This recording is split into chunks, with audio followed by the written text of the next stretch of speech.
ရှင်သင်သူတော်ချင်းတို့အားတရာနိယောညပါမခမလအချင်းခသိရခတုကောင်းစွာမသွေတနာဆောင်ရှောက်မြတ်နုတော်မူကြပါစေကုန်တည်း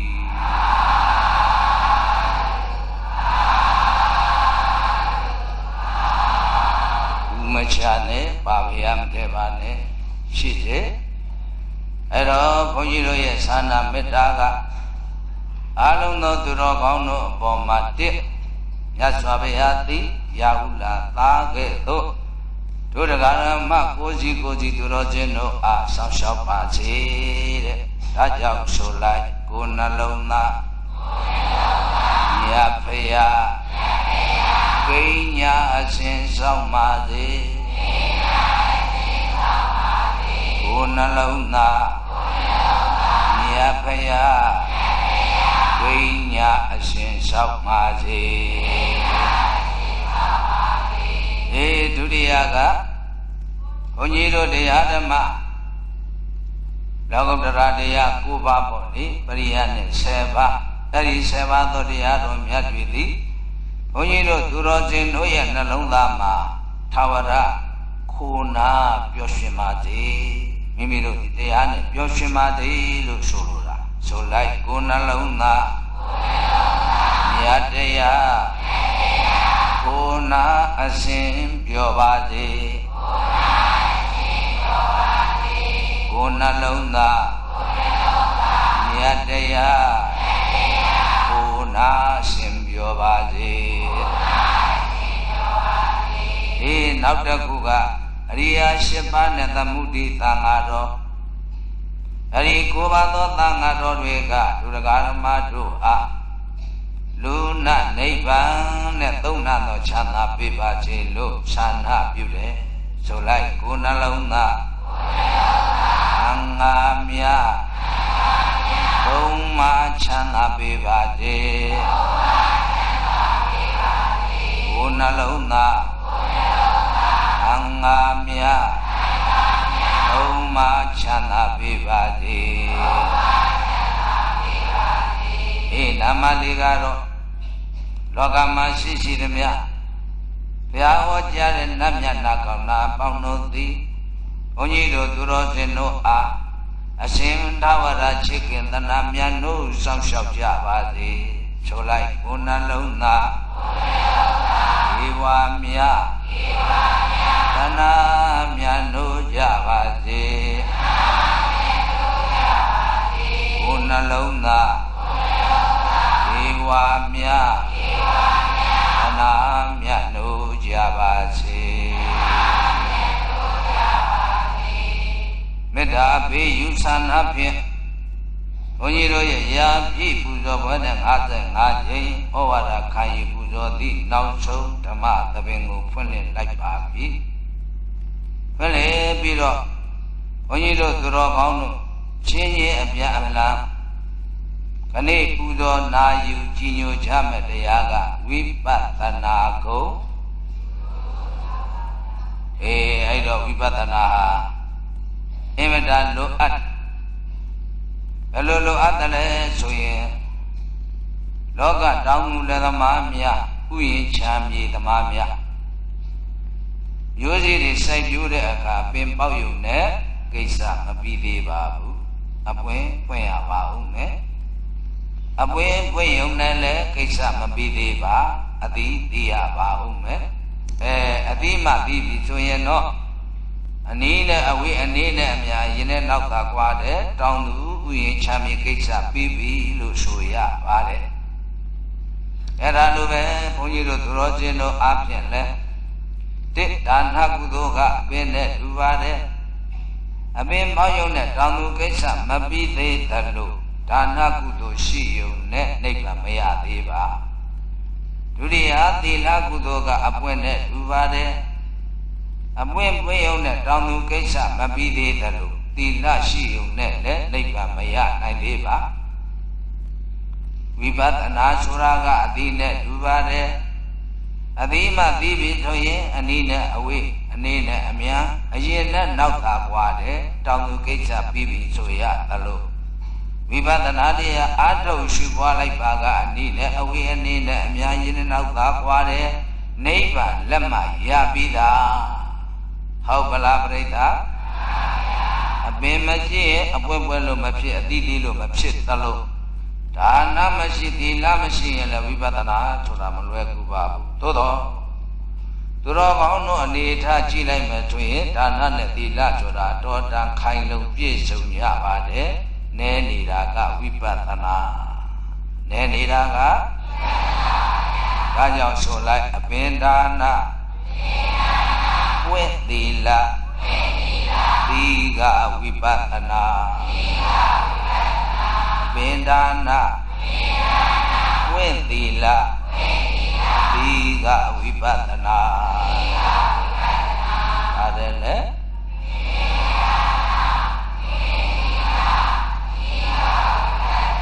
သုံးမြတ်ဆုံးမနိဗ္ဗာန်ကမုတ်ချရနိုင်တာ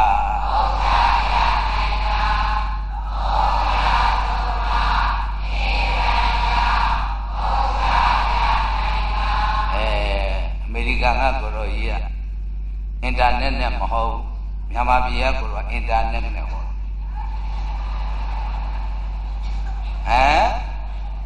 ကိုင်းရှိတယ်တဲ့ဒုတိယဥပမာကဘုန်းကြီးတို့စားလုံငန်းလုပ်တဲ့အခါအငန္ဓပါတဲ့မြေကိုပုံရပါတယ်ပုံထားရုံနဲ့စားမဖြစ်သေးဘူးရေနဲ့ဖြော်ရသေး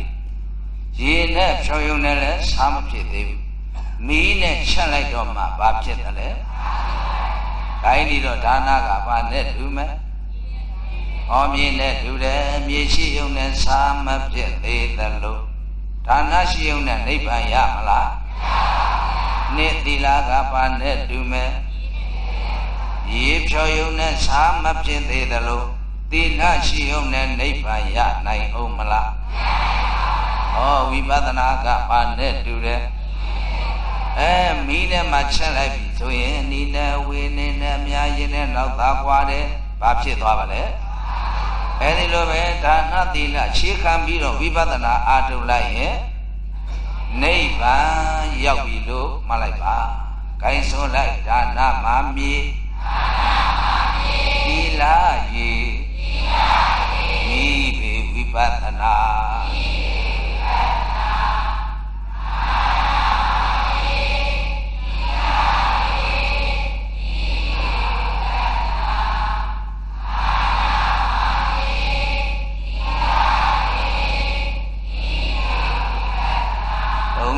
ဆုံးပြန်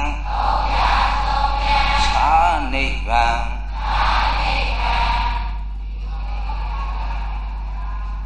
ဗျာအင်တာနက်ကတော့ပြည့်ပြီထင်တယ်အီးမေးလ်နဲ့ပဲသွားတော့မယ်ဟုတ်လားဟိုကသုံးမြဆုံးမြသာနိဗ္ဗာန်ဧကံရပြီလားဗောဩကြဗျာကံရငါလည်းဉာဏ်လိုသေးရင်တော့မနဲ့ပြင်ကပူဇော်ပွဲပြီးမှထော်လာကြီးရိုင်ပတ်နဲ့ပတ်ပြီးကောင်းမှုတော်နာကပြဲရရွာကိုပို့ပေးကောင်းမှုတော်နာကပြဲရရွာစာချီစာသကာယနပိအမတကောင်းမန္တလေးသားတယောက်ကသွားလေးလာမယ်လေးလာရင်လောကထုံးသားရကဇာတိဘယ်ကပါလဲဘာလုကဲစားပါသလဲနာမည်ကိုဘယ်လိုခေါ်ပါသလဲဒါမင်းနေကြမှားရလားဘုန်းကြီးဇာတိရပဲရတော့ဖြူသလိုသမီးကြီးရှိပါလားရွှေဘိုကရမ်းရမ်းချဟုတ်ပါလားပြီးအလောက်ကင်ကဘာပါလဲတရားပြတရားဟောနာမည်ကကဘာချိုးဆရာတော်ပါ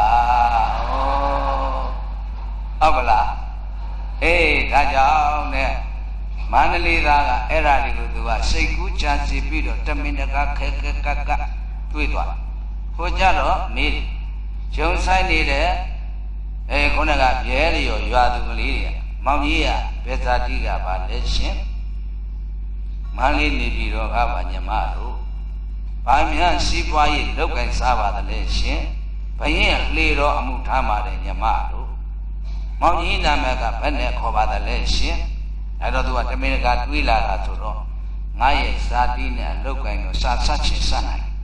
ငါနာမည်စာမစနိုင်ရဘူးဆိုပြီးတော့ကိုခွဲခွဲဝမ်းမှညီမတို့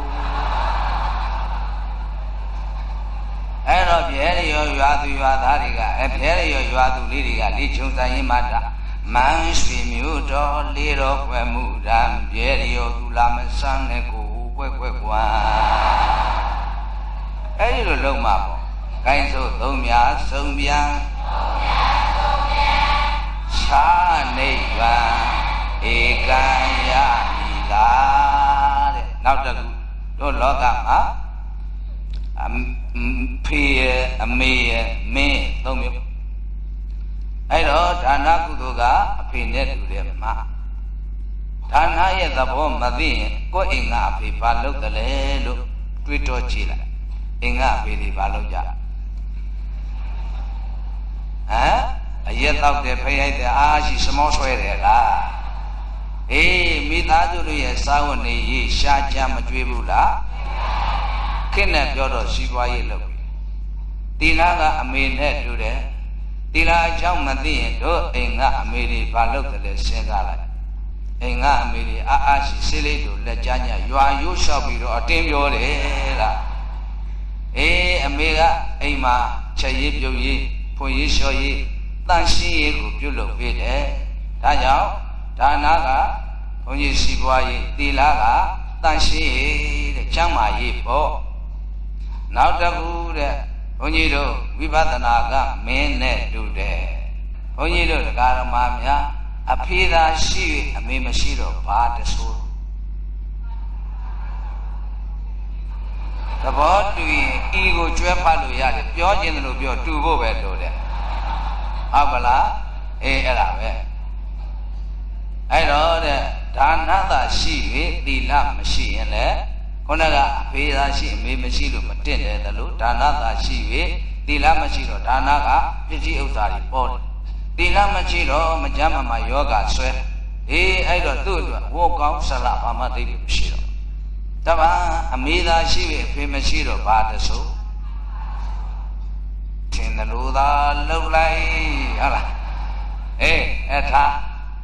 ကြောင့်အမေသာရှိ၍အဖေမရှိရင်မတင့်တယ်လို့သီလသာရှိဒါနမရှိရင်လည်းလောကအဆင်မပြေဘူး။ဘာကြောင့်လဲသီလကချမ်းသာစားနိုင်တယ်တောက်နိုင်တယ်ဝတ်နိုင်တယ်ဒါနမရှိတော့ဘာသွားစားဘာဝတ်မလဲ။မှန်ရလား။အမေအဖေနှစ်ဦးလုံးမရှိတော့ရှူးเสียတော့တကောင်ရွက်တမျက်နာကလေးနဲ့နော်အမေအဖေမရှိတော့တကောင်ရွက်တမျက်နာဒါနရောသီလရောမရှိရင်ဘဝမှာဘယ်လုံးမှမျက်နာမလှပါဘူး။အမိမဲ့သားရေနဲ့ငါကောင်းပြီအမေဖေနှစ်ဦးလုံးရှိပါရဲ့မင်းတို့နဲ့မကျွမ်းဝင်ခုနကပြောတဲ့ဥပရိပုတ်တိပုံမှမြင့်ကျက်ချင်းမြင့်ကန့်လန့်တို့နဲ့အမှုပတ္တတဲ့မင်းတို့နဲ့ကျွမ်းဝင်တဲ့အခါကြည်သောအပြည့်ငယ်တဲ့အပြည့်အေးပပြောက်ပါစေဗျာနော်အဲ့ဒါကြောင့်ဝိပဿနာမင်းများနဲ့တူတဲ့ဝိပဿနာအာမထုတ်သေးသည်များလူမဆက်ကြနာမသက်ကြမိုးပြပြမဖြစ်တုံမှလဲခန္ဓာပြိုပွဲကုသိုလ်ရှေခရောက်မြင်မှန်စွာပဲလီရွာမှန်ရလားဝိပဿနာတရားအထုတ်ရှုပွားလောက်တဲ့အခါကျတော့ကကြီးသောအပြစ်တွေငယ်သောအပြစ်ပပျောက်သလိုတဲ့ဟောအပဲအကျိုးစားတဲ့ရှင်ရဲ့ရိမ့်တဲ့ပိုးတိကျိုးနည်းနည်းပဲကြာတော့အေးအဲ့တော့ဒီနေရာမှာဝတ္ထုဇာလမ်းလေးနဲ့ပြီးမှပြောမယ်အခုတော့လင်္ကာလေးဆိုလိုက်ပါအဖေဒါနာမေသီလပြီးအောင်ဆိုမေသီလဆိုလို့ဘန်းကုန်းနဲ့ထဖို့မကြိုက်ဘူးသူတို့ကမေသီလခေါ်တာနော်မေအဖေဒါနာမေသီလမင်းငါဝိပဿနာ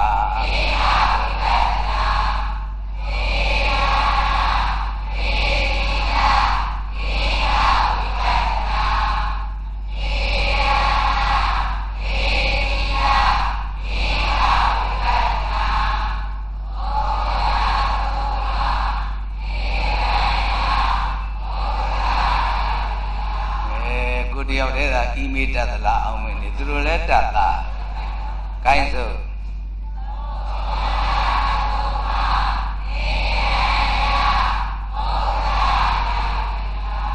ဒီဥပမာလေးလည်းကြည့်နောက်တစ်ခုရှိသေးတယ်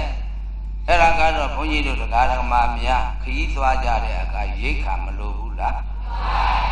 ဟုတ်ပြီရိတ်ခါမရှိပဲလုံးဝခရီးသွားမဖြစ်ပါဘူးဘာတော့ဘာရဲ့မစွတ်မဖို့မလောင်းမကမပြည့်မစုံဆိုရင်လည်းပဲလက်ခုလက်ကပြန်ဆုံခဲ့ရပါလိမ့်မယ်ရိတ်ခါကြီးပို့မှလိုသလောက်ရပါလာတော့မိမိရဲ့ခရီးသွားဖို့သွားပဲများလေကျွေးမွေးပြီးတော့ခရီးဆုံးနိဗ္ဗာန်ကိုပြုံးပြော်ကြည်နူးစွာနဲ့ရောက်နိုင်ပါတယ်မှန်ရလားအေးအဲ့ဒါဒါနကုသိုလ်နဲ့တူတယ်လို့မှတ်လိုက်ဒါနကုသိုလ်ကရိတ်ခါနဲ့တူတယ်ပေါ့ဒါနကုသိုလ်ကအေးအဲ့ဒါပဲဗျာနောက်တစ်ခုသီလကုသိုလ်ကခြေလက်နဲ့တူတယ်ခရီးသွားတဲ့အခါခြေလက်မပါရင်သွားလို့ဖြစ်မလားပါတော့ပါရင်မတမသွားဆိုရင်အချိန်မီလိုအပ်တဲ့ခရီးဆုံးရောက်ပါမလားလမ်းခုလက်ကပဲပြန်ဆုံးခဲ့ရပါမယ်ခြေလက်တမ်းမာတဲ့ပုဂ္ဂိုလ်ကြတော့ကမိမိလိုအပ်တဲ့ခရီးကိုအပြည့်တိုင်သွားနိုင်တယ်လို့လုံးဝသီလမရှိရင်နိဗ္ဗာန်သွားလို့ရမလားသီလတော့ရှိရမစွတ်မပုတ်အေးအဲ့ဒီသီလနဲ့ဆိုရင်လည်းနိဗ္ဗာန်ရပါမလားမရဘူးတဲ့နောက်ဆုံးခိုင်မာကြည်လင်ဖြူဝင်းသန့်စင်တဲ့သီလမျိုးမှသာလျှင်နိဗ္ဗာန်ကိုရပါမယ်မှန်ရလားအေးနောက်တစ်ခုကပါလေဝိပဿနာကြတော့မျက်စိနဲ့တူတယ်မျက်စိလုံးဝမပါရင်ခရီးသွားလို့ဖြစ်ပါမလားအေးအဲ့တော့မျက်စိပါတော့ပါရဲ့မုံဒီဟိုတော့ကျွင်းလက်ခလုံးငကတိချင်းနဲ့ကြိုက်ချင်းနဲ့မွေးအဲ့ဒီလိုမဝေခွဲနိုင်ရင်လည်းပဲခရီးဆုံးရောက်ပါမလားမျက်စိကြည်လင်မှသာလင်ကိုသွားရမယ်ခရီးအနီးနဲ့အဝေးအကွေးနဲ့ဖြောင်းအဲ့ဒါလိုပိုင်းခြားသိတဲ့ကဲသို့ဝိပဿနာပါမှသာလင်နိဗ္ဗာန်ရလုံးဝဝိပဿနာမပါရင်နိဗ္ဗာန်သွားလို့ရမလားပါတော့ပါရင်မစွတ်မပုတ်ဝိပဿနာဟိုရိတာ9ရက်ဒီရိတာ9ရက်မေစัจ java လာယောဂီဗိဓာကအကျွေးကောင်းတယ်ဗိဓာဆောက်ကောင်းတယ်ဗိဓာကအချော့ကောင်းတယ်ပေါ့အဲ့ဒီလိုဟာလေးတွေရှောက်ပြီးတော့ရွေးနေရင်တော့ဘုန်းကြီးတို့ငယ်ငယ်ကကြားဘူးတယ်ဗါတဲ့ဟိုပင်ဒီပင်ကူပါလို့မြောက်ကြီးခုံနေတယ်ဟိုပင်ဒီပင်ကူပါလို့မြောက်ကြီးခုံနေတယ်အဲ့ဒါမက္ခိယောဘာယောဂီလဲအေးမိမိကြိုက်တဲ့မဟာဒီမဟုတ်ဘူးဆုံးလုံးသေးပါဝေဘူးလည်းရသောင်းတဲ့ကိုရင်ကကြိုက်တဲ့နီးနဲ့ကိုကိုအတ္တနာဝအတ္တနံပြာကရိယငါတို့သောတာပန်ဖြစ်ပြီဟေးတဂရကံဖြစ်အနာကံဖြစ်ပြီယာနာဖြစ်ပြီလို့ကိုဆုံးဖြတ်နိုင်တဲ့အခြေမျိုးရောက်မှတရားကရဉာဏ်ကျင်နာယုံနဲ့တရားကရပါမလားအေးအဲ့ဒါလည်းတတိထားတို့ယောဂီတွေလည်းပဲတချို့ကပြောတယ်ဘုန်းကြီးတို့ယဉ်ကျေးတယ်ဘုန်းကြီးတို့မဟာသီယောဂီဉာဏ်ကျင်နာတယ်နာတယ်ပြင်မဲ့ကြတယ်ရံဖြစ်နေကြတာပါလားဒီဟိုကနာတယ်ပြောတာဘူးလို့နော်အေးအဲ့ဒါပဲတရားတွေလည်းအတူတူပဲမလီကျမတို့ကဘယ်ဌာနမှာတာတုခေါ်ရအောင်အထုတ်လာတာတရားအထုတ်တယ်တာတုမခေါ်လို့ဆဲပြေရတာဒါလည်းမဟုတ်သေးဘူးအဲ့တော့ကိုတရားကိုတဏ္ဍာကိုတရားတိမှသာလဲတကယ်တရားရမှာပါမှန်ရလားဒီအဲ့ဒါလည်းသတိထားဒါကြောင့်ခုနကစူးစူးဆိုင်ဆိုင်စစ်စစ်ဆတ်ဆတ်စိတ်စိတ်ကလေးရှင်းမှပြီးတော့ဝိပဿနာဉာဏ်အားပြည့်တဲ့အားကောင်းတဲ့ဝိပဿနာမှသာလျှင်နိဗ္ဗာန်ကိုရောက်နိုင်မယ်ဟုတ်လားအေးဒါကြောင့်နဲ့ဒါနကဘာနဲ့တူတယ်သီလကရှင်းလက်နဲ့တူတယ်ဝိပဿနာကအဲ့ဒီသုံးခုမှာဘယ်ဟာအရေးကြီးဆုံးမျက်လုံးကအရေးကြီးဆုံးဟုတ်လားရိတ်ခါဒီချင်းလက်တွေတာမှာပါပြီမျက်ကြည့်မပါရင်ကိုယ်ရိတ်ခါယူသွားတော့ဘယ်လိုလုပ်သိလဲကိုယ့်ကိုခေါင်းခောက်ထားတော့ဘယ်သူလို့သိနိုင်မလားအဲ့ဒါဘာအရေးကြီးဆုံးတော့မျက်ကြည့်ဟာအရေးကြီးဆုံးများခိုင်းတာကြောင့်ပရိသတ်ဆိုလိုက်ရိတ်ခါဒါနသီလခြေမှာမျက်စိမှာဝိပဿနာဟုမှာရိက္ခာဒါနသီလခြေမှာမျက်စိမှာဝိပဿနာဟုမှာ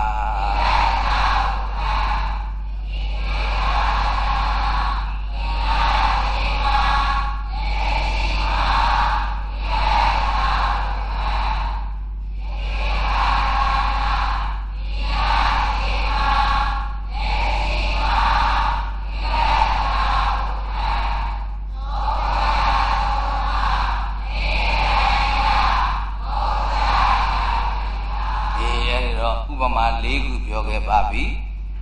ဒါကြောင့်ဒါနလောက်နဲ့နိဗ္ဗာန်မရနိုင်သေးပါသူမပါရင်လည်းမရ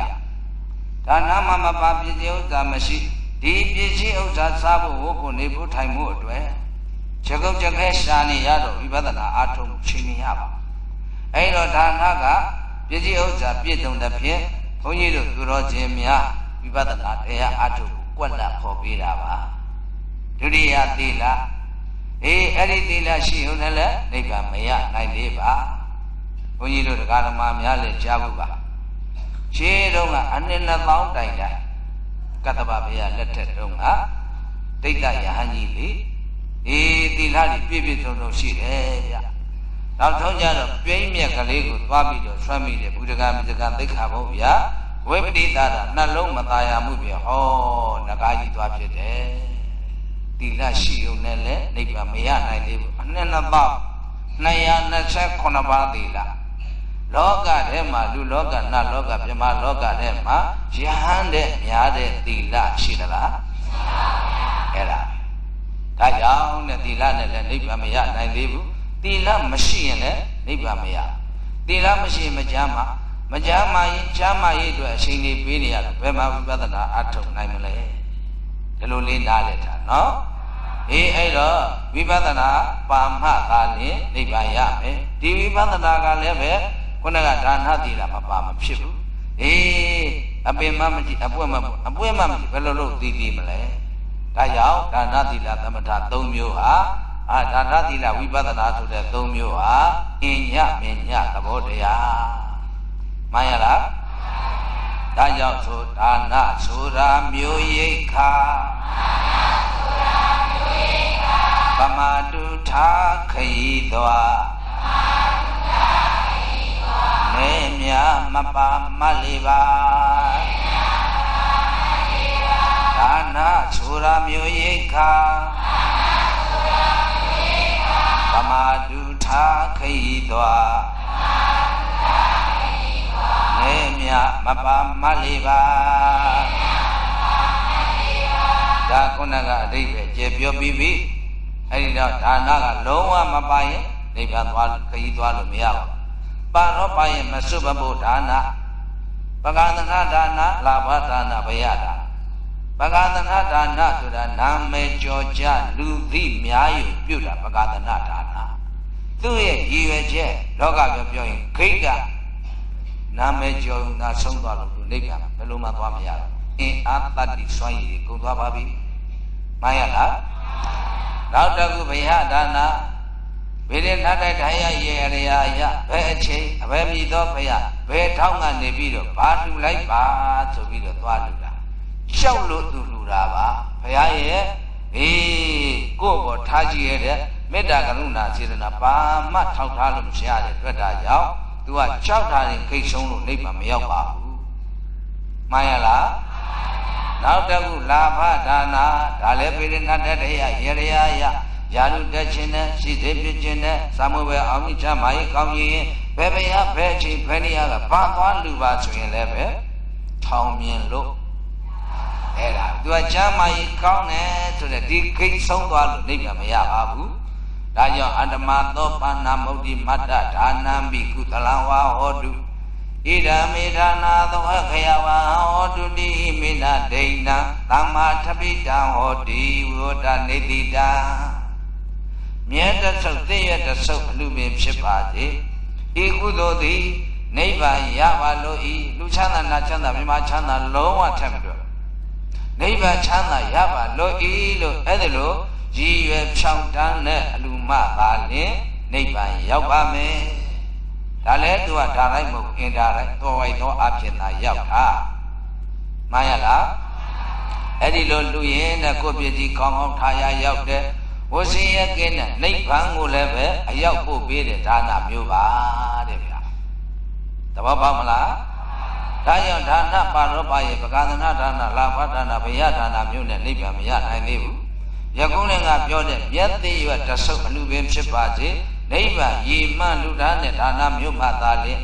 နိဗ္ဗာန်ပဋိတဝဒိဋ္ဌဒါနနာမနိဗ္ဗာန်အပတဝပရိယောသနာနာဟောတိနိဗ္ဗာန်ရည်မှန်ပြီးတော့လူသားနဲ့ဒါနမျိုးဆိုတာ နိဗ္ဗာန်မရောက်မီစာကြအကျိုးသွားမကုန်ဘူးတဲ့ဗမာပြောရရင်မအေးနဲ့မထေးမအေးကကိုယ်ပိုင်ခရီးမထေးကပေါ်လိုက်မအေးကလည်းလမ်းတွေ့သမျှလူနဲ့ဘယ်နဲ့တော့ညီသားသမီးတွေနေကောင်းရဲ့လားဇီဝရေးအခြေအနေဘယ်နဲ့တော့နင့်ကဘုတ်တော်ကြီးတောက်သေးလားတွေးတဲ့လူနဲ့စကားပြောတယ်ဟောအဲ့တော့မထေးကမေးရီးသွားရမယ်ခရီးမဆုံးသေးဘူးပြန်ရအောင်မယ်ဒီလိုသာလူတကာနဲ့ကြီးတွေးတဲ့လူတွေစကားပြောတယ်ဘယ်လိုလုပ်ရောက်တော့မှလဲမထေးကသတိပေးအဲ့ဒီလိုပဲနိဗ္ဗာန်ရောက်လို့တဲ့ကုသိုလ်ကတင်လူဘဝနတ်ဘဝပြမဘဝပျော်မနေနဲ့တင်းဆိုတောင်းတာနိဗ္ဗာန်ဒီလူဘဝနတ်ဘဝပြမဘဝနဲ့မရနိုင်သေးဘူးဆိုပြီးတော့သတိပေးတယ်လို့နိဗ္ဗာန်ရေမှလှူဒါန်းတဲ့ကုသိုလ်ဆိုတာနိဗ္ဗာန်မရောက်မီစာကြအကျိုးသွားမကုန်ပါဘူးမှန်ရလားအဲ့ဒါဒီပဲစုတွေတောင်းနေတော့တောင်းတာကရည်ရွယ်ချက်ပဲရှိတာပြုလုပ်တာကလှုပ်ဆောင်ချက်ရည်ရွယ်ချက်နဲ့မဖြစ်နိုင်ပါဘူး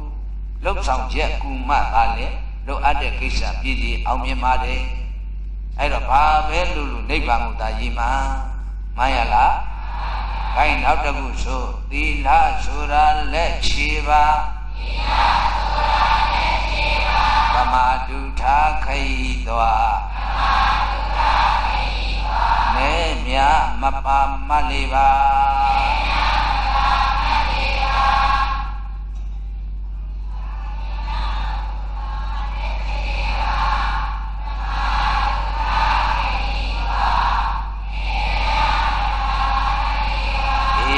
လာကဘာနဲ့တူရှင်းလည်းမပါရင်လုံးဝခရီးသွားမဖြစ်တယ်လို့သီလမပါရင်လည်းနိဗ္ဗာန်သွားလို့ရပါမလားချီလက်ပါတော့ပါရင်မတမ်းမသွမ်းဆိုရင်လည်းခရီးဆုံးမရောက်နိုင်တယ်လို့သီလကလည်းဘုန်းကြီးတို့တရားဓမ္မတွေဟိုမန္လိဆရာတော်ကြီးပြောတာလေလက်အုပ်ရဲ့ချီမိုးလို့မိယိုရဲ့ဖလာအတိမျိုးကပြည့်ညာမပါတယ်ခံရှာကြသီလဘုန်းကြီးကတရေကိုင်လွယ်ပွဲပေးလိုက်ပါတယ်ရမရတဲ့ဒါကြောင့်သာသနာရိပ်သာတွေပေါ်ထွန်းလာတာဟာလူတွေအတွက်ကုသိုလ်ရွှေတကားပွားလာဥပ္ပယရှိဆောင်နိုင်တယ်အမျိုးသမီးများအတွက်ယောဂီဝတ်နိုင်တယ်ဒီလားကျင်ဝတ်နိုင်တယ်တရားဓမ္မတွေရရှိလာများအထုတ်နိုင်တယ်အမျိုးသားများအတွက်ကိုရင်ဝတ်နိုင်တယ်ရဟန်းပြုနိုင်တယ်တရားဓမ္မတွေအားထုတ်နိုင်တယ်အဲ့ဒီလိုအားထုတ်ကြလို့လည်းပဲယနေ့ဝိပဿနာဟာထွန်းကားလာတာမှန်ရလားအဲ့ဒါဒီသာသနာရိပ်သာတွေကအင်မတန်လိုအပ်တယ်သာသနာရိပ်သာတွေရှိလို့လူတွေကရှ िख ိုးကြောနေ့ဒီစနေတကြလူမောက်ကားမှုပေးမှုကားမှုနောက်ဆုံးရှုမှတ်မှုအထိအရှင်းမြင့်ဖြစ်လာကြတာအဲ့တော့ဒီဝိပဿနာတရားဆိုတာကပြောရရင်လူတန်းစားညီမျှပေးတဲ့တရား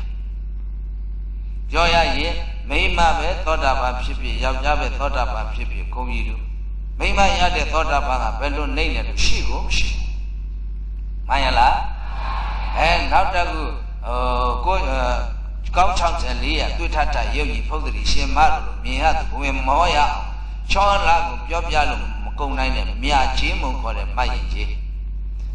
ပိန်ရတဲ့ဝဲချောက်ကဆွဲဒီအမဲကအဝေးရောင်းပြဆန်းချောင်းကိုကိုင်းတဲ့လုပ်တိုင်းကလက်မခံဖက်မတာစုံညိုးလာတဲ့အယုတ်ဆိုးမတဲ့မတ်ကြီးတာအဲ့ဒီလူတွေသောတာပန်ဖြစ်ရင်နင့်အယုတ်ဆိုးတဲ့မတ်ကြီးတဲ့သောတာပန်အရှင်းနေတယ်လို့ရှိလို့မရှိမှန်ရလား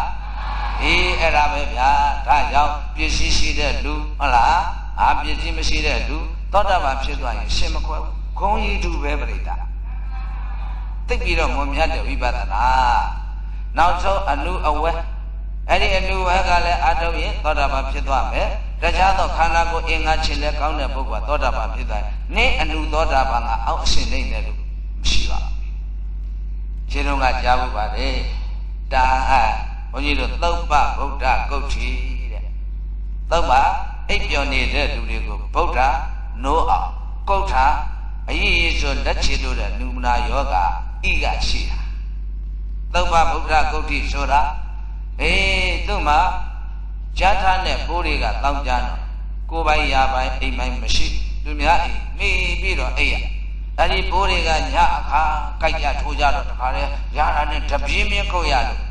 နောက်ကအိမ်နိုင်ရတထောင်နဲ့တွက်တဲ့အိမ်ထဲနေတဲ့လူတွေကိုအိယာကနိုးပါလေတဲ့ဒါကြောင့်သူ့ကိုသုတ်ပါဗုဒ္ဓဂုတ်တိအမြဲတမ်းပြင်းထန်ကြမ်းထားတဲ့အရေးဆိုလက်ချေတို့တဲ့လက်ပရိုစီနူနာယောဂတဲ့ကြီးအေးဒါနဲ့ပါဖြစ်တော့ဒါလိုပဲတရွာဝင်တရွာတဲ့သမုဒ္ဒရာဝန်တထွားရေးပြေးသွားတောင်းရံပြီးတော့စားတော့ခဲ့ရတနေ့တော့တဲ့မြတ်စွာဘုရားတရားဟောနေတရားဟောနေတော့သူ့အနေအပြင်ဘုရားအတမကြားပါဘုရားတော့အတန်ဆိုတာလူချင်းလူ2000တွားဆက်ဆက်နေစัจ java လာတတိုင်းနှခအထိအနာနာကပြောတယ်လို့ကြားရလူနဲ့3000အဆက်ပြတ်သွားပြီဆိုရင်လုံးဝမကြားဘူးအဲ့ဒါတို့ယနေ့ခေတ်ကလူတွေကတော့စေရနာရည်ကြီးကမ်းမျိုးလိုက်ပြီးတော့မတ်ကြီးတွေဟွန်းကြီးတွေတင်းနေကြနာကျင်လာပေါ့အေးအဝေးကကြားအောင်အမေအဲ့တချို့ကပြောသေးတယ်ဘယ်နဲ့ပြောမှနေတော့ तू ကလောက်တာတော့တရားစီစီစောက်တော့တေချာနာတာမဟုတ်ဘူးဟိုကိုရီးယားဇာတ်လမ်းတွေကြည့်နေတာဆောင်းရွက်ကျွေးချစ်တဲ့ပေါဆုံးရှိသားရင်ခုံသားဗါတဲ့ဤမလေးပေါ်ပြင်မဲ့မှာသုံးတခုအလေးပေါ်သွားလို့ဒီကတရားသာကြားလိုက်တာလေးနဲ့ပြန်လာတော့ဘယ်နဲ့အမလီကြီးတို့သွားတော့တုတုတ်ရတဲ့ညောင်းနာဖတ်တယ်လေတို့ကြီးကတော့ပြပြတတ်ကြားရတယ်ဘာမှမဟုတ်ဘူးကိုရီးယားဇာတ်လမ်းတွေနဲ့ပြီးနေတယ်။ခိုင်းတော်ပါပြီပြောလိုတာကဘာလဲအခုခေတ်သားတို့တွေကစေရနာရေရှိကမ်းမျိုးလိုက်ပြီးတော့အဝေးကကြားရအောင်လို့ထားတယ်။အေးဘုရားအတန်တော်ကြတော့ပရိသတ်နဲ့3000กว่าသွားရင်ကြားတော့အဲ့ရနေပြီးတော့သုဘဗုဒ္ဓဂုတ်တိကြီးရလေဟာလူစုလူဝေးနာလူပေးနေကြဟန်တူရဲ့အေးထမင်းညာဟင်းကြထမင်းလုံးဟစ်ဆက်ကလေးတော့ရလို့ရ냐တရွေ့တိုးလာပရိသတ်နဲ့လည်း2000တွားရောက်ရောဟောမြတ်စွာဘုရားရဲ့တရားဟောတာသူချသွားတယ်အေးအဲ့ဒါကတော့ဘာလဲဆိုရင်သစ္စာ၄ပါးဘာလဲသောဒုက္ခသစ္စာရှိရဓမ္မနဲ့တရားသမုဒယသစ္စာရှိရကြောင့်မနဲ့တရားနိရောဓသစ္စာရှိရချုပ်ရမနဲ့တရားမဂ္ဂသစ္စာရှိရချုပ်ကြောင့်လမ်းရှင်ကောင်းမနဲ့တရားဘာတရားလဲသစ္စာလေးဒါပေမဲ့ရှုွက်မဟုတ်သေးဘူးကောင်းကြီးနာမည်မာတိကာပဲရှိသေးတယ်တကယ်ရှုွက်ကဒုက္ခသစ္စာမရိဇာနန္တောဒုစတုပ္ပခလကသစ္စာမင်္ဂနာပရိပိုင်မိုင်ခြားခြားဇာနန္တသိအောင်လုပ်ပါရှင်းရတာသိအောင်လုပ်အဲ့ဒါလုပ်ပြီးပဲဓမ္မရှုွက်အဲ့တော့ရှင်းရပဲကလားတော်သေးရဲ့ဖြူဆရာတော်ကြီးကလာလို့မပြောရင်နော်ဟမ်ရှင်းရပဲကလားအဲ့ဒါပဲဒါကြောင့်နဲ့ဒီခန္ဓာကိုသွားရထိုင်လျောင်းလက်ကပြောင်းကောင်းကောင်းမှတ်ရနေကြလေတို့ဒီကစာအိတ်ချင်းကြပေါ်သမျှယုံနာရှုပါလေတတိပဒနိကြရှုမှတ်တော့ဩဒီခန္ဓာကမြဲတာရှိသလားဖောင်းတာလေးတကူကြည့်ဖောင်းစားပြောက်ဖောင်းလဲပေါ်ဖောင်းလဲပြောက်ဖောင်းသုံးပေါ်ဖောင်းသုံးပြောက်ပိစားပေါ်ပိစားပြောက်ပိလဲပေါ်ပိလဲပြောက်ပိသုံးပေါ်ဒါမြဲလို့လားမမြဲလို့မြဲရင်တစ်ဖောင်းနဲ့5မိနစ်နေနိုင်ရမယ်အခုနေလို့ရလား10မိနစ်မှအဖောင်းမလောက်10မိနစ်မှအဖောင်း15ပေါင်အပိ15ပိများအဲ့တော့10မိနစ်အမှတ်မလောက်30အဖောင်းမနှဖောင်း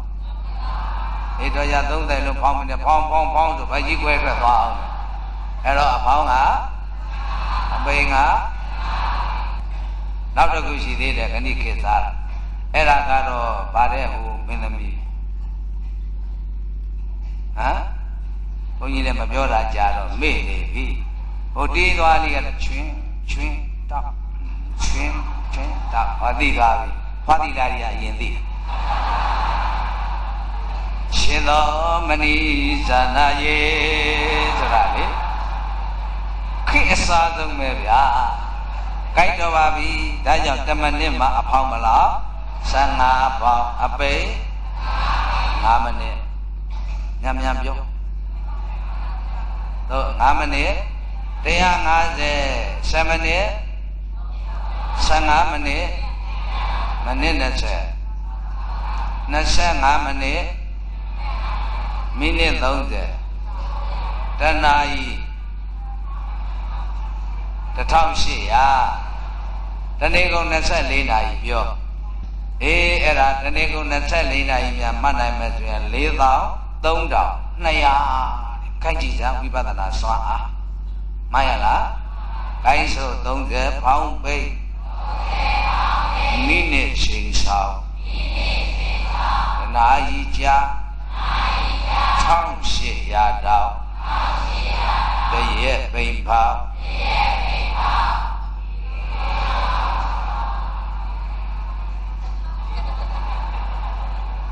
ရဲရသွားခြင်းရပြီထင်တယ်ဒီမှာပြထားတဲ့တရက်ပိန်ပေါင်း43,200ထိကျန်ရှိအစုံမောင်းတဲ့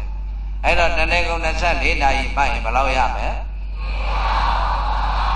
ကဲအချိန်နဲ့အမြတ်အလုပ်လုပ်ရလို့ဝိပဿနာအားကောင်းဆုံးအမြတ်ဆုံးခိုင်းတာဒါကြောင့်ဒုက္ခသစ္စာပရိစ္ဆာနံတော့ရှင်းရတာသိအောင်လုပ်ဆိုတဲ့ဖြင့်သွားရထိုင်လျောဒီခန္ဓာကိုယ်ကြီးရဲ့ဖြစ်မှုပြမှုပေါ်မှုပြောင်းမှုတွေကိုရှုစိုက်သိကြစွာရှုရပါတယ်အဲ့လိုရှုလိုက်တော့ခန္ဓာရဲ့သဘောမှတွေ့လာပြီလူအကြောင်းပေါင်းကြည့်မှသိတယ်ရွှေအကြောင်းဖျောင်းနာမှသိတယ်ဆိုတာလိုပဲဒုက္ခနာကပေါင်းကြည့်လိုက်တော့ခုနကဖောင်းနာလေးတကူအစာပြောက်လဲပေါ်လဲပြောက်ဆုံးပြောက်ဖောင်းဆုံးပြောက်ပိန်စားပေါ်ပိန်စားပြောက်ပိန်လဲပေါ်ပိန်လဲပြောက်ပိန်ဆုံးပေါ်မြဲလို့လားမမြဲလို့အေးပေါ်ချင်းပြောက်ချင်းဖြင့်ညင်းဆဲနေတာရှင်ရလားချမ်းသာမပေါ်ပါနဲ့မပြောက်ပါနဲ့လို့တောင်းတာလို့မရတာအတ္တလားအနတ္တလားကိုင်းအဲ့ဒါခန္ဓာနဲ့ပေါင်းကြည့်မှအိဋ္ဌဒုက္ခအနတ္တအနိစ္စဒုက္ခအနတ္တဆိုတဲ့စကားလုံးဒီခန္ဓာမှတ်ကြောက်ပေါ်တင်ကြည့်မှအဖြေမှန်သိရဲ့ဟုတ်ပလားအေးအဲ့ဒါလို့ဆိုပြီးတော့ရှင်းမတော့နောက်သမုဒိယသစ္စာတန်ဒုက္ခနေရှင်တွဲမကွက်မကွာဥဖြစ်ချေအရာအကြောင်းသစ္စာမှာကဏပသန္တာပဲလိုက်ပါသမုဒိယသစ္စာပသန္တော့သမုဒိယသစ္စာပဲဆိုတော့ဒီခန္ဓာကြီးရဲ့မမြဲခြင်းဆင်းရဲခြင်းအဆိုးမရခြင်းသိရင်လူချင်းမအောင်အဲ့ဒါသမုဒိယသစ္စာပဲတာခန္ဓာရဲ့ဒုက္ခလက္ခဏာမြင်လို့မလိုချင်တာဟာသမုဒိယသစ္စာပဲတာနိရောဓသစ္စာသိရှိကရွန်တော့နေမရှိဘူးရောဓကခန္ဓာဖြစ်ခြင်းဧသစ္စာမဂ္ဂနာသစ္စီမျက်မှောက်ကရွန်ထပြုတ်လိုက်ပါနိရောဓသစ္စာသိရှိကရွန်တော့ဆိုတာဗျာမြကြီးကတော့နိဗ္ဗာန်အာယုံပြုသူ့ရဲ့ကရဏကတော့ခန္ဓာမရှိရနိဗ္ဗာန်ကိုအာယုံပြုနိဗ္ဗာန်ဟာခန္ဓာရှိသလားအဲ့တော့တို့မှာခန္ဓာရှိလို့မဟုတ်ခြင်းပဲမနာခြင်းပဲမသေးခြင်းပဲဒါပဲကိုနာသေးလောက်မြအပြုံးမပြတ်အဲ့ဒီအဝုနဲ့အနာနဲ့အသေးနဲ့အူချားထဲမှာဒုပရိသဟိကံတရားတွေမပြုတ်ကြဘူးလားအဲ့ဒီကံတစ်ချက်မောက်သွားရင်တို့လူတွေဘယ်လိုမှဖတ်ဆက်လို့မရရှင်းတော့ကနွားတကောင်အလိုမကျလို့မိရှုလက်ပင်ကောက်ယူပမိရှုတတ်နွားရဲ့အမွေတပင်ငရဲတဘဝနွားရဲ့အမွေတပင်ငရဲတဘဝနွားတကောင်လုံးရဲ့အမွေးမြင်တဲ့အမြငရဲ၌ဘဝပေါင်းများစွာခံစားခဲ့ရငရဲကလွတ်ပြားလုံးလည်းကာမတရိက္ခကကာမဝိပါကဘယ်သူမှပြုမိမိမှုကိုပြုတဲ့ကံကိုထံပြန်ကံတို့ကျိုးပဲခေစကားနဲ့ပြောရင်ဘဝပုံရိပ်ချင်းဆိုသလိုပဲဟာကောင်းငင်မှာပြန်သွားတဲ့ကြီးကဖြစ်တာတောင်းမှပြိတ္တာမိကွင်းစွတ်သေးရတာ9ဘဝမိကွင်းစွတ်သေးရတာလွတ်ပြီးကျွတ်ပြီးမပါသေးဘူးခရီးသွားတန်ဃာတွေတွေ့ခဲ့လို့ဘုရားလျှောက်တော့ဘုရားကနောက်ကျောင်းပြန်ပြီးတော့မင်းတို့မြင်တာ9ဘဝလို့စီနီယာကနတ်တက်တာနောက်ဘလောင်းခံရမှာမပြောနိုင်သေးဘူးဘာလကောင်တတ်အကဲ၍လူတယောက်တတ်ရင်ပိုပြီးအပြစ်မကြီးပြီဘူးလားဘာကြီးတာလို့ရေးမရှိဖြားမရှိနှလုံးယောဂရှိတယ်တော့ကြပြန်တော်မူလေလို့ချောင်းဘုန်းကြီးပြန်ချနေရဒီကအပြစ်ဆိုတဲ့စကားကိုဂရိတ်မဲကြီးနဲ့ပြောတာလားလူတယောက်တတ်မိမဲ့ဆိုရင်ပိုပြီးအပြစ်မကြီးပြီဘူးလားလျှော့သေးဘူးကြော်ညာကဝင်လာဘာတွေကြီးတယ်တော့မသိဘူးလမ်းကြုံရင်တော့ရေဝင်မတော့ရဲအောင်မလား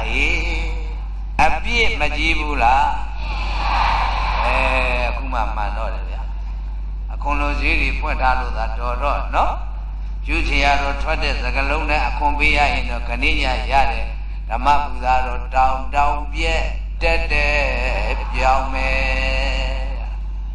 ခိုင်းတော်ပြီအကယ်၍ယဟန်သံဃာတစ်ပါးပါးမြတ်သတ်မိမယ်ဆိုရင်ပိုး၍သား၍လုံ၍အဖြစ်မကြီးပြီဘူးလားအဲ့ဒါပဲဒါကြောင့်ကိုနာတိတော့ကတော့ပြုံးမပြတ်ဘူးအဲ့ဒီကိုနာတိဈာထဲမှာကံတစ်ချက်မှားသွားရင်ဘွာခတ်လို့ရအောင်မလားနောက်တစ်ခုခွေးတကောင်ကိုအလိုမချလို့သဲအိုးဆွဲပြီးတော့ရေထဲချတတ်ခဲ့တဲ့လင်သူမတရားအဲ့ဒီအတွက်ဒါကြောင့်နဲ့အဲ့ဒါငရဲမှာခွေးတကောင်ခွေးရဲ့အမွေးတပင်ငရဲတဘဝခွေးရဲ့အမွေးတပင်ငရဲတဘဝခွေးတကောင်လုံးရဲ့အမွေးမြင်တဲ့အမြငရဲနဲ့ဘဝပေါင်းများစွာခံစားခဲ့ရတယ်အဲ့ငရဲကလွတ်ပြန်တော့လေသူကြီးကတော့ဆလင်ကတော့မာလင်ကတော့ဖြစ်တဲ့အခါကံဆိုးမှမဲကြပြီးတော့တဲဥဆွေရည်တဲ့ချအသက်ခံရသည်ဘဝအချိန်တရားမပါပါမလားဘာတကောင်တတ်မို့ကဲ၍လူတယောက်တတ်မိမယ်ဆိုရင်ပို့၍အပြစ်မကြီးပြီဘူးလားညာသံဃာတစ်ပါးပါးမြတ်တတ်မိမယ်ဆိုရင်ပို့၍သား၍လုံ၍အပြစ်မကြီးပြီဘူးလားတရားနဲ့သူပြီးပြီမဆိုသေးဘူးသံဃာတော်များတွေ့ခဲ့တာကိုမြတ်စွာဘုရားကအဲ့ဒါจิตသားတို့ဘယ်သူမပြုမိမိမှုကိုပြုတဲ့ကံကိုထံပြန်ကံလူအကျိုးပဲဘဝကံပုံရိတ်ထင်တာတဲ့သူပြုတဲ့တခါနောက်ခံစားမှမပြောနိုင်သေးဘူးတဲ့နောက်တစ်ခုတဲ့တွားကြောင်းသား9ယောက်ဖို့တကောင်တောင်ပေါ်ထဲဝင်သွားလို့ခဲပေါင်း9ပေါက်ပိတ်ခဲ့9ရက်ရှိမှအဲ့ဒါကိုဖွင့်လိုက်တော့ဘုန်းကြီးခင်ဗျာစာပြရေငတ်တေမတတ်နဲ့လုံးချီခွေလျက်စွာခံစားရဟာတနာပါလေကွာမတတ်ပါသူနဲ့လွတ်လိုက်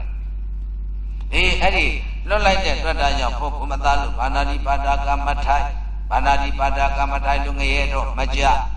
ဒါပေမဲ့ဝတ်မှအမြဲငရဲပဆိုတဲ့ဇဂပုံလို့ငရဲပနိုင်ပေမဲ့တဲ့ရဟန်းတော်9ပါးဆုံနိုင်ကူရဲဝင်မိုးမရွာလေမစင်မဲ့နဲ့ကြောက်တုံးကြီးအပိတ်ခံရသည်14ဘဝဘယ်နှဘဝဘာတကောင်ပိတ်တောင်ဥနာတိပြုံးမပြတ်ဥနာတိရဲ့ဈာထဲမှာကံတစ်ချက်မှားသွားရင်ဘွာခတ်လို့မရအဲ့ဒီသုံးခုထဲမှာကောက်ချက်ချလိုက်တော့မိကွင်းစွန့်ကြီးကနောက်ဘလောက်မပြောနိုင်ဘူးဘာပြုလို့လဲဝိပဿနာအာမထုတ်သေးလို့တဲဥဆွဲပြီးတော့ရေထဲချတတ်ခံရတဲ့လေသူကြီးကတော့ဘယ်နှဘဝခံရအောင်မပြောနိုင်ဘူးဘာကြောင့်လဲဝိပဿနာအာမထုတ်သေးလို့ဟောယဟန်တော်9ပါးကတော့ဝိပဿနာအာထုတ်လို့14ဘဝနဲ့သူတို့ပြတ်သွားပြီ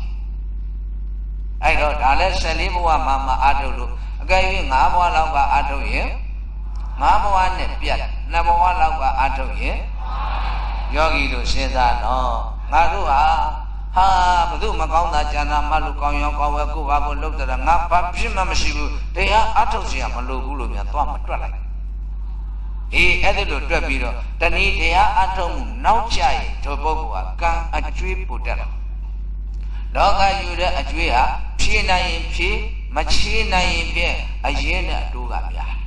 အခုလည်းဘဝတွေများပြီးတော့ကံမားတွေဒုတက်လာပြီးဆိုရင်တော့ဒုပရိသရေဘယ်လိုမှဘွာခတ်လို့မရတော့ပါမှန်ရလားအဲ့ဒါကြောင့်နိုဒီကကြအချင်းကြနေရွက်ကနေဝင်းဆိုတာလိုပဲကိုယ့်ရဲ့ကိုယ်နှုတ်စိတ်သုံးပါလို့ခင်မွန်းကြီး10ပါးတို့အပေါ်မမားမိဘူးနေ့စဉ်လစဉ်နှစ်စဉ်ဘဝခန္ဓာရှင်နဲ့အနာဂတ်မဖြစ်သေးသမျှကိုသတိထားအပြစ်ကိုဖြစ်စေတတ်တဲ့ဒေါသမှုဆိုတဲ့စေတုပ္ပကိုအနာဂမိမက္ခသာကျွေးမဲ့ပယ်တတ်နိုင်ဒါကြောင့်အနာဂတ်မဖြစ်သမျှအပြစ်နဲ့မကင်းဘူးသောတာပန်သဂရကဆိုတဲ့အရိယာတို့သောမှခါတရံအပြစ်ကိုကျူးလွန်မိတတ်ကြသေးတယ်သို့သောထိုသောတာပန်သဂရကဆိုတဲ့အရိယာတို့ရဲ့အပြစ်ကျူးလွန်မှုကရှုရှလက်ဆိုင်ကြမ်းထမ်းပြင်းထန်ခြင်းတော့မရှိဘူးခေတ္တခဏအခိုက်အတန်ယာယီမတ္တာဘုရားလောက်ပါပဲပုရုဇဉ်တို့ရဲ့ပြည့်ကျွလွန်မှုကရှုရှလက်ဆိုင်ကြမ်းထမ်းပြင်းထန်လာအဝိဇ္ဇငရဲ့ကျူးဆွဲသည့်တိုင်အောင်ပဲအဲ့တော့ဘုန်းကြီးတို့တရားဓမ္မများနိုဒီအကြအချင်းကြနေရွက်ကနေဝင်နေ့စဉ်လစဉ်နှစ်စဉ်ဘဝခန္ဓာအစဉ်ရှိသမျှနဲ့အနာဂတ်မဖြစ်သေးသမျှကိုနှုတ်တဲ့သုံးပါးကိုထိ မထိန်လို့တစ်ချက်ချော်သွားရင်တော့ပြဘွားခတ်လို့ရမလားအေးအဲ့တော့လူကြီးသူမလေးအသိဉာဏ်ဘုသုတ္တအတွေ့အကြုံအတွေးခေါ်ဉာဏ်ပညာတို့နဲ့ထိနိုင်တဲ့ထားဒါကလည်းစကားဖြစ်နေတာပြောတယ်တကယ်တမ်းထိမို့ရမလွယ်ပါဘူးတာမန်လူသားမချုပ်ထားပြီးတို့ရဲ့လောကဓိပတိမှုနိထောထဘုရားအလောင်းတော်ကြီးများဓာတောင်ကိုကျော်မိပင်လည်းဖြတ်ရစီတော့တကယ်ခိုင်မာတိကျပြတ်သားတဲ့စိတ်ဓာတ်နဲ့ဘောပါရမီခရီးရှိကြီးကိုရှောက်လာအဲ့တော့ပါရမီဆိုတဲ့စကားလုံးကသူတော်ကောင်းတို့နဲ့နားနေတော့အမတန်မှမွေးကြိုင်သင်ပြတာပေါ့ဟုတ်ပါတယ်စကားလုံးကအမတန်မွေးကြိုင်သင်ပြဒါပေမဲ့ဖော်ဆောင်မှုလုပ်ငန်းရှင်ကတော့အမတန်ချမ်းသာပါတယ်ပြိတ္တာပါရမီဟာခရီးချမ်းပါရမီဟာအဲ့တော့ကိုရှိတဲ့ပြည်စီတင်မကတ်တဲ့ဖုံခါပြီးတော့ခေါင်းဝါချပြီးအာယရဏကျွင်ခွေဆိုင်စပါဥဒ္ဒတမြင်လေရကညုစင်ပြီးကျွဲနွားအဇနိမိယသမိတာအဲ့ဒါတွေစွန့်ဒါနပါရမီရှိသေးတယ်ဟုတ်ပါလားဘယ်နဲ့တော့ဒုပရိသစိတ်ကူးရဲရလားအခုဖြူချရတော့လိုက်900ကွယ်ကမာယေဘုရားနောက်ကျောပဲဖြူမာစီကွယ်ဆိုပြီးတော့အဲ့ဒါအလျာပေကုဇနံပေ90လေးတက်ကြောင်းကြီးဆောက်ဟုတ်ပါလားအဲ့ဒီလေးတက်ကြောင်းကြီးဆောက်နေတာအခုသိမ်းပေါင်း1800ကုန်ပါပြီရတာက800ပဲရပါတယ်ဒါနောက်တာ900လိုပါသေးတယ်။ကိုက်ဒါကြောင့်ဒုဒကရမတွေဘုရားလောင်းလို့ကျင့်တဲ့လုပ်ငန်းဟာလက်တွေ့ဖော်ဆောင်မှုနေနေတာစိတ်တောင်မကူအောင်ဘူးဒုတိယအရှင်းကသင်းတို့လှူရဲလူကြီးတာခြေလည်နာနာမြတ်ကြီးတွေဖြတ်တောက်ဖောက်ထုတ်ပြမယ်ကိုက်ပဲတယ်တော့အိမ်မဲတောင်မှမမဲဝုံပေဘူးကွယ်ဟုတ်တယ်မလားကိုက်မင်းတို့လှူရဲလူကြီးတာအသက်ကိုတတ်ပြမယ်ဆိုရင်ဟောကိုဖို့တော့လာပြန်ရသူတရားတောင်ဆုံးအောင်နာမှာမဟုတ်တော့အဲ့ဒါပါရမီခရီးချမ်းပဲဗျာအဲ့တော့ခရီးတန်ကလည်း၄သိချင်းနဲ့ကဘာတသိကာလကရှေးကြအရှင်းကပုရုဇေမောဝဘုရားလောင်းတို့သည်ကြိုတိသောတာပန်သဂရကနာဂယဟနာမဖြစ်ကောင်းအဲ့ဒါတွေဖြစ်ပြီးဘုရားဖြစ်လို့မရဘူးဘုရားဖြစ်မဲ့နေ့မှသောတာပန်သဂရကနာဂယဟနာဘုရားလို့စက်တိုက်ဖြစ်ရပါအဲ့တော့၄သိချင်းကဘာတသိကာလဘုရားလောင်းတော်ကပဲအရှင်းပုရုဇေအရှင်းဖြစ်သောကြောင့်ရေသဖန်သည်ပိုးမကင်းသလားပုရုဇနာကဘာဝမဟာသာဝဇောပုရုဇေဆိုတာအင်မတန်အပြစ်များအပြစ်ရှိတဲ့လူကိုပုထုဇဉ်မှန်ရလားသက္ကာယပဲဖြတ်မှပဲဇတ်လွတ်မယ်ဝိပညာဖြာလန်းတဲ့တကယ်တမ်းချိုးပန်းယောဂီရဲ့ဟောဒီဝိပဿနာအားထုတ်လို့သောတာပန်ဖြစ်သွားရင်ခုနကအရှင်းခွဲလေးလားခွဲတော့ဘူးဗျာလူတန်းစားညီမြရေးအခွင့်အရေးတူတာဟောဒီဝိပဿနာကိုင်းထားတဲ့အခုပြောနေတာကဘာလဲဘုရားလောင်းတော်ကြီးများဘဝခရီးတဲ့စုကြီးပါဒါပေမဲ့လို့ပုရုဇဉ်ဘဝနဲ့၄သိကြီးကဘာတသိကာလကရှေးချပုရုဇဉ်ဆိုတော့အရှင်းကနှုတ်နေတဲ့တွေ့တာရောကာယကံပြည့်5မျိုးဒီကံပြည့်6မျိုးနောကံပြည့်1မျိုးပေါင်း17ပါးကျူးလွန်ခဲ့တယ်တာမန်လေးကြုံစီးကြတဲ့ပုရုဇဉ်ခရီးတဲ့ဒီအတွက်တော့ဘယ်နဲ့လွယ်ပါမလားမလွယ်သည်သာရှိရတတိနဲ့ထိုင်ဘာမလို့တော့ဘုရားလောင်းတော်ကြီးများကြတော့လမ်းကြောင်းထွင်ပေးမဲ့ပုဂ္ဂိုလ်မရှိသေးဘူးသူလမ်းသူထွင်ရဘုန်းကြီးတို့သူတော်စင်များမှာယနေ့မြန်မာပြည်တန်ပေါင်း60လူဦးရေအဲဒီမှာဘုန်းကြီးသီလရှင်4သိန်းကရှိဒီဘုန်းကြီးသီလရှင်တွေကဘုရားဟောစားပေးနေတဲ့ဟဲ့ဒီလိုနဲ့ဒီလိုထားဒီလိုပြောဒီလိုဆိုအဲ့ဒီလိုဘဝလမ်းကြောင်းမီးမောင်းထိုးပြီးတော့လမ်းကြောင်းဖွင့်ပြရင်ဘုန်းကြီးတို့သူတော်စင်များကတပန်းသာဘုရားလောင်းတော်ကြီးနဲ့ရှင်ကန်းတော်တော်ဆိုတာလို့သူ့ဘဝခရီးကြသူကိုယ်တိုင်ဖွင့်ဖောက်ခဲ့ရမှန်ရလားအဲ့ဒါလေးတော့သတိရှိကြဖို့လိုတယ်ပေါ့ကိုင်းတော်ပြီဗျာဒါကြောင့်သမုဒိယသစ္စာပဇာနောရှင်ရဲ့ကြောင့်တဏရေသောမြင့်ရှင်ရဲ့ကပင်လုံးပင်စီရေသောမြင့်ကမြေကြီးရေကြီးယူပေးလိုက်တော့ဒုက္ခပင်လုံးကြီးရှိကြတည်တာပေါ့မှန်ရလားမသိလို့လိုချင်ပါသည်ဟောအဝိဇ္ဇာကဖုံးလွှမ်းတာတော့မသိဘူးမသိတော့ယောဂီကလိုချင်တယ် မသိလို့လိုချင်မှသည်လိုချင်တော့ရအောင်လုပ်သည်ရအောင်လုပ်တော့ရသည်ရတာတွေကရှင်ရဲ့ဖြစ်သည်ရှင်ရဲ့ကိုရှင်မှမသိသည်မသိတော့လိုချင်ပြန်သည်လိုချင်တော့ရအောင်လုပ်သည်ဘုရားတို့ရဲ့ငယ်မှုငယ်သွေးလေးပေါ့ဘုန်းကြီးလည်းအခုကအိုပယ်ပိုင်းရောက်လာတော့နည်းနည်းအသာနေတုံရင်းလာဘုရားတို့ငယ်ငယ်တုန်းကဂျပန်ကြီးဆိုင်ထားတာကြလို့မသိလို့လိုချင်မှသည်လိုချင်တော့ရအောင်လုပ်သည်ရအောင်လုပ်တော့ရသည်ရတာတွေကရှင်ဖြစ်သည်ဟုတ်လားအေးအဲ့ဒါပဲမသိတဲ့အတွက်ဒါကြောင့်နဲ့တဏှာကရမ်းဖန်ပြီးတော့ဆွဲတော့တာပဲ